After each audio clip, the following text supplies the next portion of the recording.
So to fix a puncture, firstly, you're going to need an inner tube that's punctured to fix, a quality patch kit, tie lever, a pump of course, and if you're at home fixing it, it's well worth having a bucket of water to help you find the puncture. So step one, you've got to remove the inner tube from the wheel. So depress any further air that's in there, then undo and remove the valve retainer.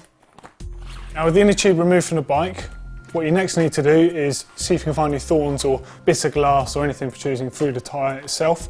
So run your fingers around the inside, be careful because it can be quite sharp until you find something. The next step is to look at the inner tube itself. Partially inflate the inner tube, at least so it holds some air, and then you want to try and trace where the hole is. Now if you're out on the trail or you don't have access to water, the best way to do this is to run the inner tube past your top lip. It's quite a sensitive area and you'll be able to feel the air coming out. So I can feel that. You can actually see it if you look closely. Now if you're fixing this puncture at home, you've got the luxury of being able to use some water. Really quick way to find where the air is coming out the inner tube. Literally pump some air in the tube and submerge it in the water and you'll quickly see where the puncture is coming from. As you can see, there's a stream of bubbles coming out and there's our hole. You want to mark it with the crayon that's supplied with your patch kit for reference later on. You take your sandpaper, just lightly rough it. This gives a slightly porous area for the glue to sort of take hold.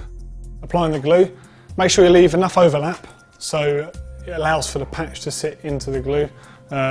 Obviously you don't want the patch to come undone again. So just smear on using your yellow marking for reference. Now you need to just leave the glue to kind of vulcanise for a minute, kind of starts getting gummy with the air before you put the patch on. Okay, so select your patch depending on the size of the puncture and peel the foil backing away, but leave the plastic film that's on the top of the patch. Taking note of where the hole is in relation to the glue that you've placed on, put the patch on centrally and give it a good push down.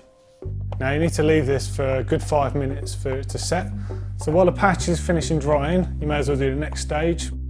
Find the little chalk that's in the patch kit, and on the back of the patch kit itself you'll find there's a bit of a grate. Use that grate to just make yourself some dust. The idea behind that is the solution on the patch will still be slightly sticky and you don't want it to stick to the inside of the tyre. This is just to prevent that. It's about time now, this is dry enough to remove the film. Now this can be tricky. One of the reasons we recommend when you're out on the trail carrying some sort of multi-tool like a Leatherman or a Gerber is if it's got a blade on it and you can use that to just pick the film away. At home I'd say use a Stanley knife or a fine screwdriver, but obviously be careful not to cut yourself or the tube.